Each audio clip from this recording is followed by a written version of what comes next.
और अब बात शीना मर्डर केस की, जिसमें आज पुलिस पीटर मुखर्जी से पूछताछ कर सकती है और इस बीच पत्नी इंद्राणी की कानूनी लड़ाई में सीधे तौर पर वो शामिल नहीं होंगे। सूत्रों के हवाले से बड़ी खबर आई है। आज तक ने जब पीटर मुखर्जी से इस बाबत सवाल किया तो उन्होंने किसी भी सवाल का जवाब देने से इनकार कर दिया। Everybody wants to know why you have changed your mind. Earlier you had decided to support Indrani legally, but why have you changed your mind, sir? So Sheena, so Vidhi broke down the court yesterday. Why have you changed your mind, sir?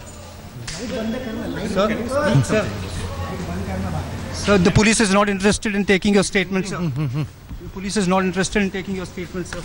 Do you have some important information to share, sir?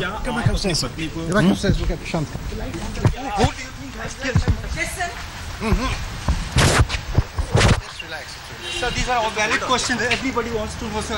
You have to speak up some time or the other. You have to speak up one time or the other. Peter sir, आप कुछ तो बोलिए, क्या हुआ क्या exactly? हम डर रहे हैं क्या? पुलिस से डर रहे? Sir, this silence आप हुआ is disturbing, sir. You must speak up. Sir, you must speak up, Mr. Peter. लेकिन आप नहीं कहते। You must speak up, Mr. Peter. Everybody wants to know, sir. डर रहे क्या पुलिस से? Why are you silent? Police से डर रहे क्या? Yeah. Sir, Mr. Peter, Mr. Peter, Mr. Peter, Mr. Peter. तो मीडिया के किसी भी सवाल का जवाब देने से इनकार कर दिया, लेकिन पुलिस के सवालों का आज जवाब देना होगा। आज पीटर मुखर्जी से पूछताछ हो सकती है और बड़ी खबर ये आ रही है कि पुलिस 10 अहम सवाल पीटर मुखर्जी से पूछ सकती है, जिसके लिए उन्हें आज बुलाया जा सकता है।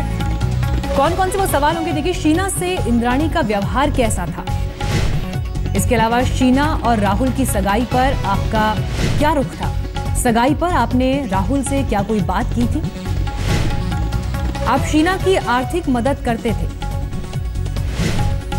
मिखाइल को मुंबई बुलाने के बारे में क्या आपको जानकारी थी, इसके अलावा मुंबई दौरे पर इंद्राणी ने क्या कुछ कहा था, क्या आपको पता था कि इंद्राणी और संजीव खन्ना संपर्क में हैं, इसके अलावा क्या आपको लगता है कि शीना की जान कैसे गई, कैसे उसकी हत्या हुई, हत्या की वजह क्या हो सकती है।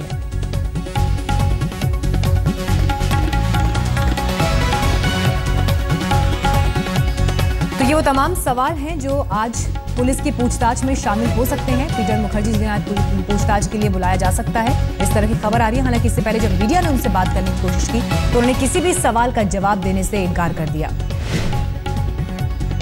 आपको इस वक्त बड़ी खबर दे दें, खार पुलिस स्टेशन पीटर मुखर्जी पहुंचे हैं। उन्हें पुलिस ने तलब किया था। सीधे रुख करते हैं मेरे सहयोगी साहिल जोशी का, जो इस वक्त हमारे साथ और जानकारी के साथ जुड़ गए हैं। साहिल, पीटर मुखर्जी पहुंच चुके हैं, लेकिन जो सवालों की लिस्ट तैयार की गई है, इससे साफ ये है कि रिश्तों में जिस तरह की उलझन थी उसी के इर्द गिर्द ये तमाम सवाल हैं और पीटर मुखर्जी का क्या रोल था, ये अहम मुद्दा। देखिए, सबसे पहले तो ये है कि इतने दिन तक पुलिस पीटर मुखर्जी से इसलिए पूछताछ नहीं कर रही थी क्योंकि उनको लग रहा था कि पहले जो सर्कमस्टेंशियल एविडेंस है या फिर जो एक्यूज है उनसे बातचीत करके उनसे उनके इन्वेस्टिगेशन में चीजें निकाले और रिकवरी करे ज्यादा से ज्यादा चीजों की। लेकिन अभी उनको लगता है कि मोटिव क्या है, उसके पीछे का कारण क्या है, वो वही लोग बता सकते हैं जो इंद्राणी के नजदीकी है, करीबी है। उनको इस बात का भी अचरज है कि पीटर मुखर्जी के साथ इंद्राणी मुखर्जी रहती थी, उसके बावजूद भी उनको भनक तक नहीं लगी कि उनकी पत्नी इतनी बड़ी साजिश रच रही है। ये ऐसा पुलिस का मानना है। पुलिस का मानना है कि इंद्राणी ने जिस तरीके से अपने पूर्व पति के साथ साजिश रची, उनसे बातचीत करते हुए ये साजिश रची और पीटर मुखर्जी के साथ रहते हुए ये सारी बातें हुई, इसके बावजूद पीटर को इसके बारे में कैसी जानकारी नहीं है, ये उनसे पूछताछ करना चाहती है। तो इसीलिए आज उनको बुलाया गया है। पुलिस को लगता है कि हो सकता है कि उनको दोबारा बुलाया जाए क्योंकि अभी 5 तारीख तक इंद्राणी मुखर्जी की कस्टडी पुलिस के पास है, तो उससे पहले पीटर से बातचीत में जो बातें निकल के आएंगी वो इंद्राणी से पूछी जाएगी। में क्या कुछ निकल कर आता है और क्या पुलिस इन्वेस्टिगेशन को एक नई दिशा यहाँ से मिलती है। साहिल, आपका शुक्रिया हमें तमाम जानकारी देने के लिए।